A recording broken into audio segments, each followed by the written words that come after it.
भाई माने आजी मु कहूछि मो बो विषय रे केमिति आम स्कूल सार मो बोर लुगा टेकिकी पछपटू बड़ मुसला पसई देले। मो बो देखिबाकू टिके मोटी। मो बोर दूध आउ गोरा देह जीए भी देखुब गेहिबाकू बाउरी हेब। मो बोर देह पूरा टाइट हेकी थाए आउ से जेतेबेले ब्लाउज पिंधे दूधहुंडी बाहरकू फुटिकी देखा जाए। मो बोऊ स्कूलरे पिलांकू खाइबाकू देबा पाई आसी रोसेई करे। जेतेबेले रोसेई समान गाड़ीरे आसे आम सार मो बोऊकू डाकिकी स्कूलकू नेइकी आसंती। हेले मु जेतेबेले छोटो हेइथुली पंचम क्लासरे पढ़ुथिली ए घटना सेतेबेले घटिथिला जहाँकि गिहागेही विषयरे मु किछि हेले जानि नथुली। आम सारो बोधे मो बोऊकू आगरू हेले गेहिछंती नहिले सेदिन सडन एमिति केमिति डाकिकी गेही देले। हो चालो देखिबा कौन हेइथिला सेदिन। स्कूल सारंको घर आउ आम घर स्कूलठू पाखरे। सबुथर भरी सेदिन मध रोसेई सामान आसिबारु सार मो बोऊकू डकेई पठेइले। सेतेबेलकू संध्याटा हेलानी। मो बोऊ स्कूल केतेबेलू आसिथिला। घर ताला पकेई देकी आसिथिला जे मु खेली बुलिकी घरकू गलाबेलकू घरे चाबी पड़िछिया जेजेमा कहिले बो स्कूलकू जाइछि। मु सेइठू स्कूलकू दौड़िली बोठू चाबी आनिबाकू मु स्कूलकू गला परे देखुली स्कूलरे केही नाहंती।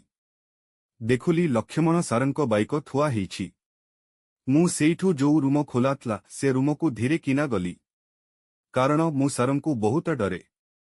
मु जेमिति रूम भितरे पसिछि देखुली सार मो बोऊकू कुंढेइकी धरिकी मो बोऊर पिठिरे माडी बसिकी मो बोऊर दूधकू दली दली पछाडू गेहुछंती। मु जाइकी कहुछि सार नमस्कार। सार हठात मोते देखुकी छानिया हेइगले आउ ठिया हेई पड़िला। मो बोऊ मोते देखुकी छानिया हेइकी लुगाकू तळकू पकेई देला। बोऊ कहिला कौन हेला आसिलु? मु चाबी नेबी। सार कहिले आस एइठी बस। बोऊर तोर जीव हेरी एइठी बस टिके। बोऊ सारंकू कहिला ताकू चाबी देई दउछि से जीव हेरी। किंतु सार कहिले नाई चाबी दियोनी से एइठी बसी थाउ से मेंचडटा किछि जानिबनी सरीगले सांग हेइकी परेई जीव। मु सेतेबेले सारंकू देखुकी टिके डरी गलिनी। मोते लागुथिला मो बोऊकू काहींकी रागरे सार माडी बसिछंती बोली। किंतु परे जेतेबेल बड़ हेली जानी पारिली जे मो बोऊकू सार सेदिन गेहुथिले। छाड़ जहाँ भी हेउ मो बोऊकू सार गेही गेही मो बोऊर बिया मिली तो सारिथिले। जेतेबेले बड़ हेली जानी पारिली जे मो बोऊर गांडी काहींकी एते बड़ बड़ दिसुछि बोली। तापरे कौन हेला ना सार मोते चेयार उपरे बसिबाकू कहिले। सार गोटे पाउरुटी रखुथुले मोते कहिले एइठी बसिकी खा कुआडे जानी। मु सारंकू डरिकी चेयार उपरे बसिकी पाउरुटी खाउथुली। सार सेइठू मो बोऊकू कहिले तळे सोईपड़ जलदी हेब। मो बोऊकू सार कुंढाईकी धरिकी आनिकी तळे सुआई देले। तापरे सार तांको प्यांटकू अधा खसेई देकी मो बोऊ उपरे सोइले। सार मो बोऊर ब्लाउजकू उपरकू टेकिकी दूधकू टाणिकी बाहर करिदेले आउ दुई हातरे मुठेइकी दलिले। मु सेमिति पाउरुटी खाई खाई देखुथाए। सार मोते अनेइकी मुंडकू नाडिकी हाँ खा कही देकी मो बोऊर लुगाकू पेट उपरकू टेकी देले। मो बोऊर देहठू ता बिया आउ जंग एते गोरा थिला मु जेतेबेले देखुली मोते केमिति केमिति लागुथिला। सार मो बोऊ बियारे टा हेब आंगुठी पसेइकी घाली पकाउथांती। तापरे सार मो बोऊ बियारे जेमिति पसेइले मो बोऊ आंग आंग हेला। सार पूरा बोऊर जंगकू कुंढेइकी धरिकी उपरकू उठेई देइकी बियार कणा भितरे हें हें हें हेइकी गेही चलीथांती। मो बोऊ आंग आंग डाह कहिकी सारंकू ठेलिला भली जेमिति कला मो आखुरु संगे संगे लुह बाहरी पड़िला। तापरे मु सेइठू कूं कूं हेइकी कांदिली जेमिति। सार मोते कहिले चुप रह धीर बसिकी खा। मो बोऊ आंग आंग हेइकी गांडीकी उठेइकी सारंकू जाबुडीकी धरी पकाउथुला आउ सार एते बड़ गोटे मुसला भलिया बांडकू मो बियार बियारे पसेई चलीथांती।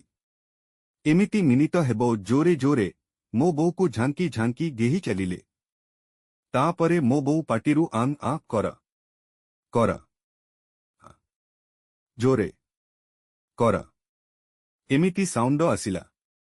मु सुनुची हेले मो आखरू लुह बाहरी पड़ुछि सियाडे ମୋ ଆଖକୁ ମଳିକି ବୋଉର ମାଉସିଆ ବିଆରେ ସାରଙ୍କ ବାଣ୍ଡ କେମିତି ପଶିକି ବାହାରୁଥିଲା ସେ ସବୁ ଦେଖୁଥୋଲି। ତାପରେ ସେଇଠୁ ସାର ହେଲେ ଆନ୍ ଆନ୍ ହେଇକି ଜୋରେ ଗେହିବା ବଦଳରେ ଧୀରେ ଧୀରେ କରିକି ଗେହି ଗେହି ମୋ ବୋଉର ଟଭା ଭଳିଆ ଦୁଧକୁ ମୁଠେଇକି ଦଳି ପକାଉଥାନ୍ତି। ତାପରେ ସାରଙ୍କ ବାହାରି ପଡ଼ିଲା, ଆଉ ମୋ ବୋଉର ହେଲେ ବାହାରି ପଡ଼ିଲା କି କଣ ଯେ ଦୁଇଜଣ କୁଣ୍ଢାକୁଣ୍ଢି ହେଇକି ଗେହି ହେଲେ। ତାପରେ ସାର ଉଠିକି ପ୍ୟାଣ୍ଟ ପିନ୍ଧି ପକେଇଲେ। ମୋ ବୋଉ ଯାଇକି ସ୍କୁଲରୁ ଗୋଟେ ପାଣି ବୋତଲ ନେଇକି ବାହାରେ ଥିବା ଟଗର ଗଛ ପାଖରେ ମୁତି ବସିଲା, ଆଉ ବିଆରେ ପାଣି ଢାଳିକି ଧୋଇ ହେଲା। ସେତେବେଳକୁ ଅନ୍ଧାର ହେଇଗଲାଣି ଟିକେ ଟିକେ। ସେଇଠୁ ସାର ମୋ ବୋଉକୁ କହିଲେ ତାକୁ ବୁଝେଇଦେବ, ଆଉ କଣ ହେଲେ ଗୋଟେ ତା ପାଇଁ କିଣିଦେବ କହିକି ଟଙ୍କା ଦେଲେ। ତାପରେ ସାର କହିଲେ ଏବେ ତୁମେ ଘରକୁ ଯାଅ, କଲି ଆସିଲେ ସବୁ ରଖାରଖ କରିବ। ମୋ ବୋଉ ସେଇଠୁ ମୋତେ ଧରିକି ଆସିଲା। ଆମେ ଘରକୁ ଆସିଲୁ। ମୋ ବୋଉ ଯାଇକି ଆଉ ଗୋଟେ ଲୁଗା ବଦଳିଲା, ଆଉ ତାପରେ ଲାଟ୍ରିନ ଗଲା।